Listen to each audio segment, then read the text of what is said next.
अब लास्टको कोडिङ भनेको हाम्रो रिसेप्सनिस्टको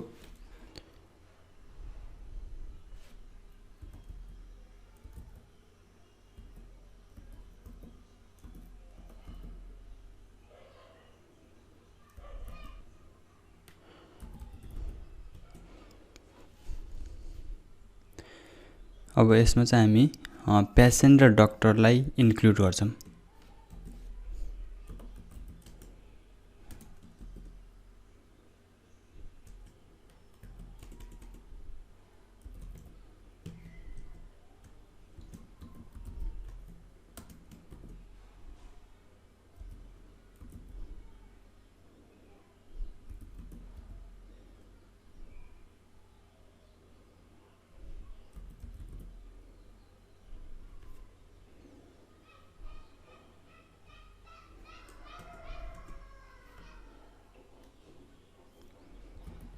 अब यसमा चाहिँ हामीले त्यो युजिङ नेम स्पेस एसटीडी गर्नु पर्दैन किनकि त्यो अलरेडी हामीले पेशेन्ट र डाक्टरमा एसाइन गरिसकेका छौं।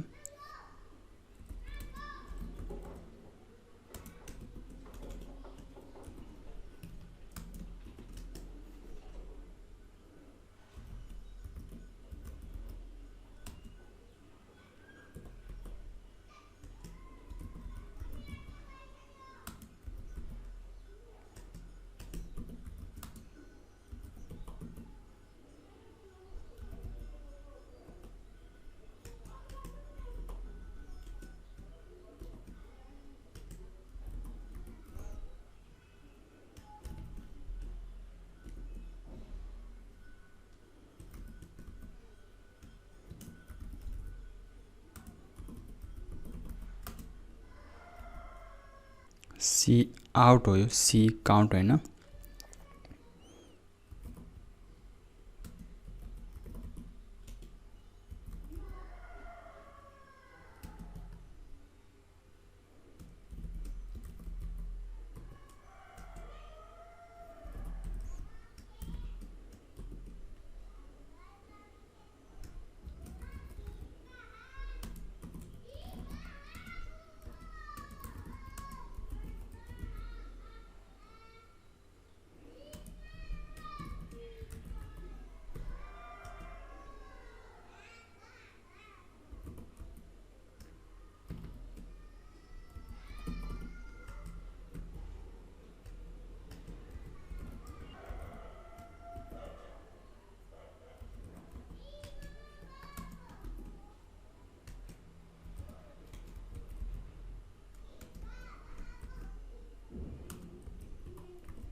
अनि डिफल्टको लागि हामी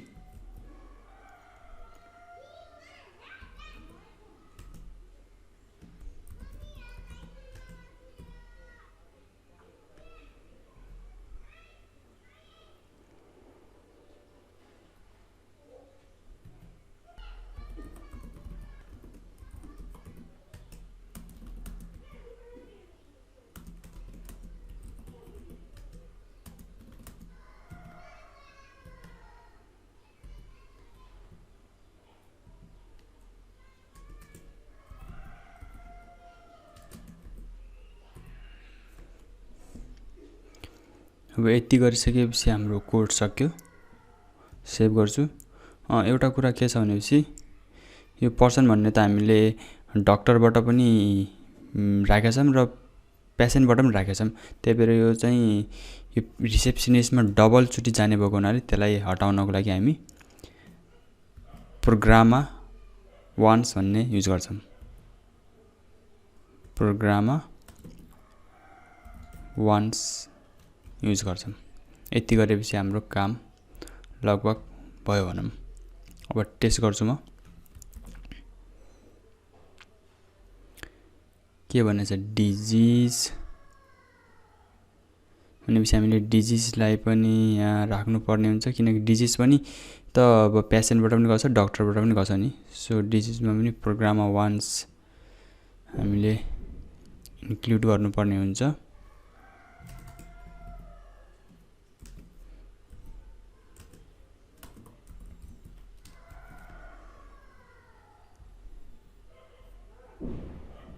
सो फेरि रन गर्ने ट्राई गरौँ।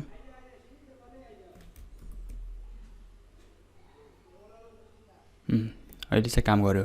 अब 1 हान्नु छ भनेपछि पेसेन्टमा जानु छ भनेपछि 1 मा क्लिक गर्ने।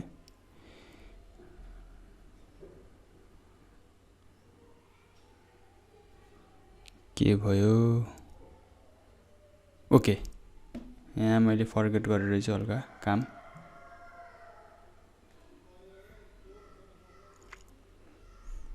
के रहेछ भनेपछि यहाँ त अब उसमा जानु पनि त पर्यो नि हामी पेसेन्टमा मात्रै लेखेर भएन। डु पीए मतलब P dot patient related work अनि यहाँ चाहिँ त्यस्तै गरी यो डाक्टरको D dot do doctor related work. अब चाहिँ हाम्रो काम भयो जस्तो छ। अब चाहिँ म 1 दाबेपछि पेसेन्टको अप्सन देखाउँछ। 5 दागेर 5 क्लिक गरेर म अब एक्जिट गर्छु र 2 दाबेर अनि डाक्टरको लिस्टमा जाने भए। अनि यही नै हाम्रो C++ को हस्पिटल म्यानेजमेन्ट सिस्टम वाला प्रोजेक्ट। अब तपाईलाई यदि यो भिडियो राम्रो लाग्यो हेल्पफुल लाग्यो भनेपछि शेयर गर्नु होला साथीहरुसँग। अनि अब अरु भिडियो पनि नेपालीमा ल्याउने छु र टेक केयर एन्ड बाइ।